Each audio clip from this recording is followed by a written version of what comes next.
इस कार्यक्रम में सम्मिलित हो चुके हैं। वीरेंद्र जी, आज इस अद्भुत अविस्मरणीय दृश्य के आप भी साक्षी रहे हैं। आपने समाज में, अयोध्या में, राजनीति में, सांस्कृतिक तौर पर क्या महसूस किया, देखा और समझा?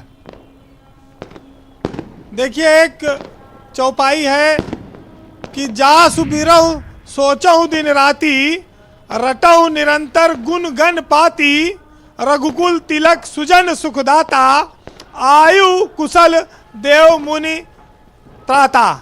अर्थात जिनके विरह में आप रात दिन परेशान रहते हैं, सोचते हैं, और जिनके चरित्र और गुण समूहों की पंक्तियों को आप निरंतर रटते हैं, वे ही रघुकुल के तिलक, सज्जनों को सुख देने वाले और देवताओं तथा मुनियों के रक्षक राम सकुशल आ गए हैं। तो राम आज अयोध्या में अपने भव्य मंदिर में विराजमान हो गए हैं, जिसको लेकर पूरे देश में एक बहुत बड़ा आंदोलन और लड़ाई चली। ये आप कह सकते हैं कि मुगल काल की समाप्ति के बाद से इस देश में राम को स्थापित करने के लिए एक आंदोलन लगातार चलता रहा।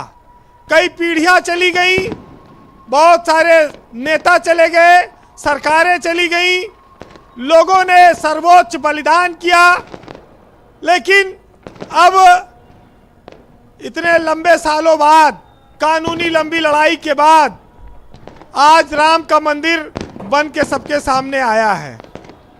ब्रजेश जी, राम मर्यादा पुरुषोत्तम कहे गए।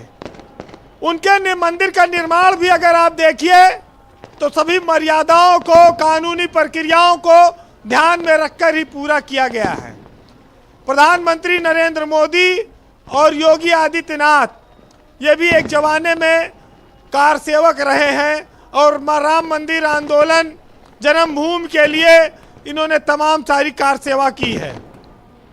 ये जरूर है कि इनके बुजुर्गों ने, अटल, आडवाणी, मुरली मनोहर जोशी, एक रथ यात्रा निकली थी और पुरानी पीढ़ी ने जो सपना देखा था उसे अब 35-40 सालों बाद मोदी और योगी ने पूरा किया है।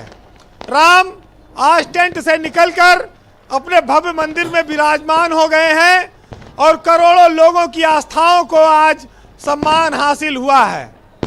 आने वाले वक्त में अयोध्या की शोभा और बढ़ेगी। ये जरूर है कि ये फैसला मोदी के नेतृत्व में आया, मोदी की सरकार में आया। मंदिर का शिलान्यास भी नरेंद्र मोदी ने किया और आज उसका उद्घाटन भी वो करने आए।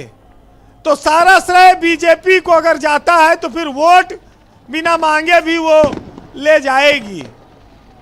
एक ताना चलता था, एक आलोचना होती थी कि ये मंदिर के नाम पर वोट तो मांगते हैं लेकिन मंदिर नहीं बनाते हैं। अब शायद वो व्यवस्था भी आज के बाद समाप्त हो जाएगी।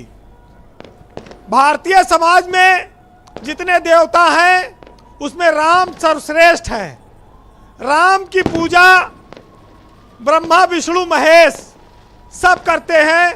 वो राम तीनों के आराध्य हैं और राम मानव के रूप में जब तक पृथ्वी पर रहे, उनके आचरण को आज कई सौ हजारों सालों बाद भी सर्वश्रेष्ठ माना गया, सिर्फ इसीलिए कि सबसे ज्यादा ताकतवर और सर्वोच्च देवता होने के बावजूद कभी उन्होंने कोई ऐसा प्रदर्शन नहीं किया, कोई ऐसा उल्लेख नहीं मिलता है कि जो साधारण आदमी से ऊपर उनको बनाता हो।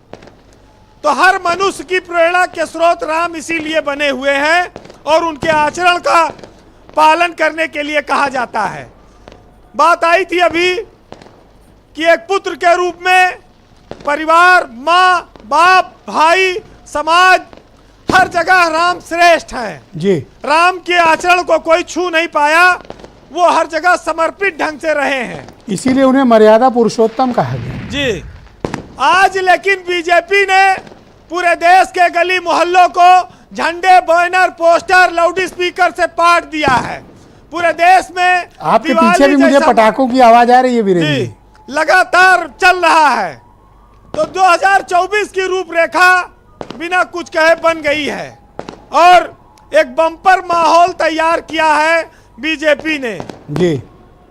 हालांकि डॉक्टर लोहिया ने कहा था कि राम हिंदुस्तान की उत्तर और दक्षिण की एकता के देवता हैं, तो समाजवाद के पुरोधा भी राम को बहुत बड़ा मानते थे।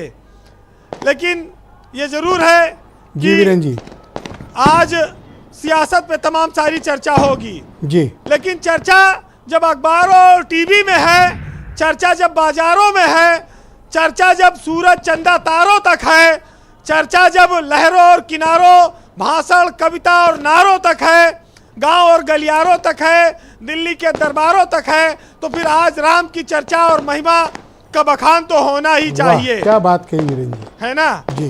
तो सुनिएगा कि राम क्या है और राम को हम किस रूप में जानते हैं।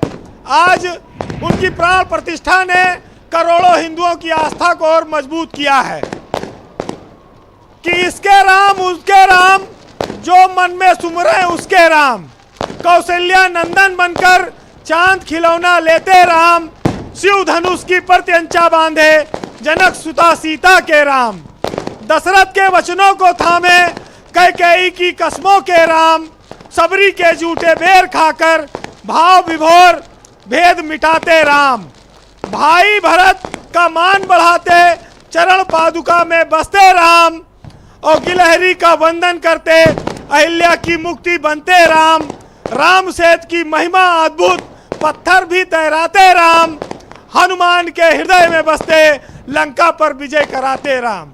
बहुत शुक्रिया वीरेन जी। और आप आतिशबाजी का भी मजा लें, आपके पीछे मुझे काफ़ी पटाखेबाजी और आतिशबाजी दिख रही। बहुत शुक्रिया हमारे साथ जुड़ने के लिए।